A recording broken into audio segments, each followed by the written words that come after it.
Hello, everyone. It's great to be here this morning and be able to tell you another story.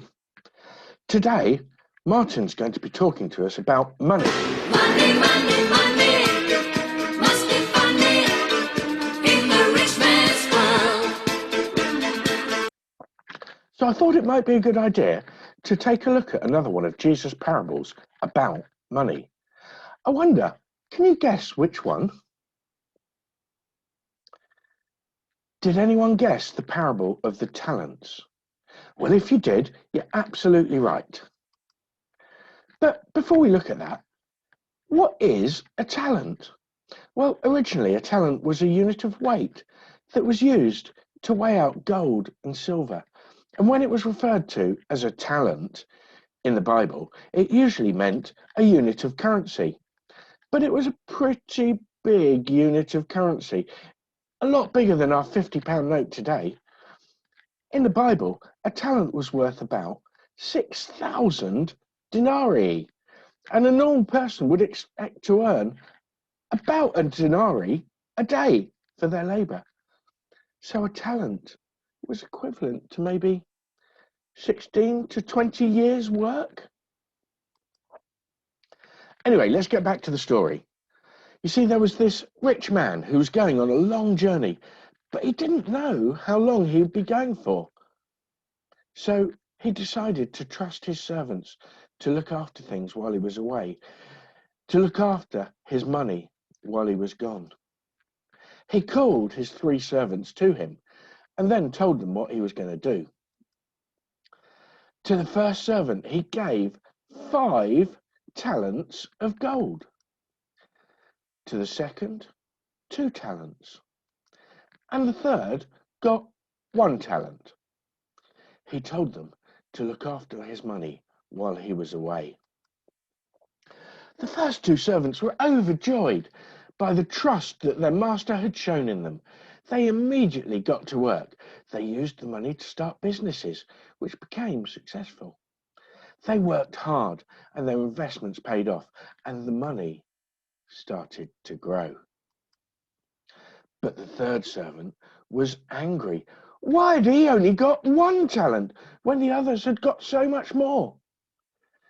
But he was also scared of his boss and worried about losing the money he'd been given.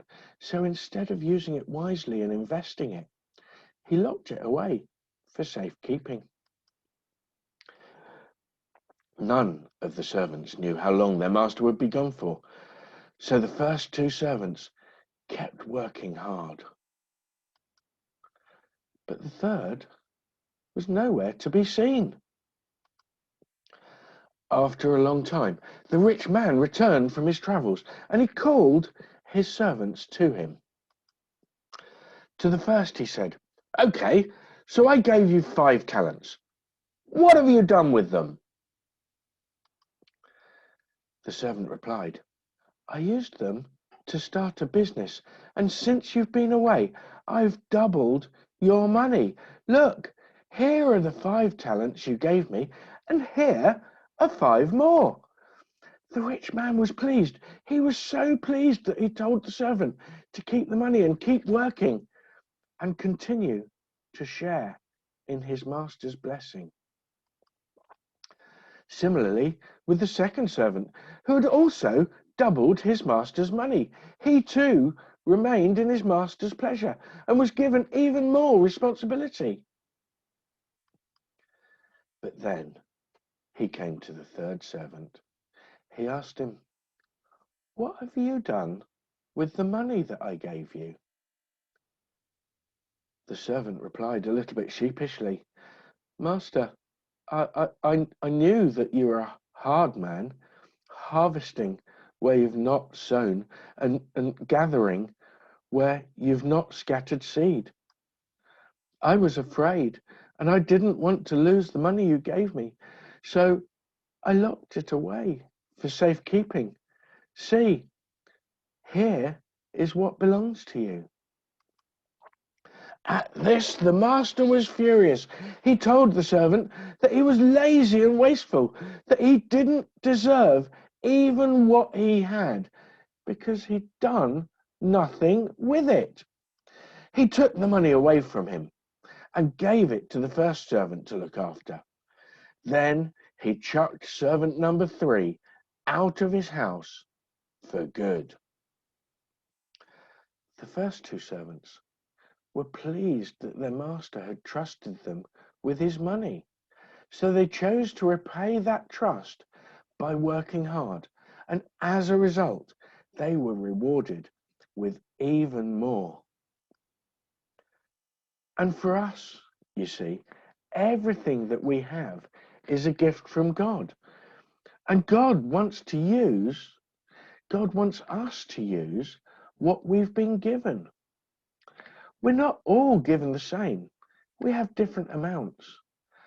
But we all have to use what we've been given for God.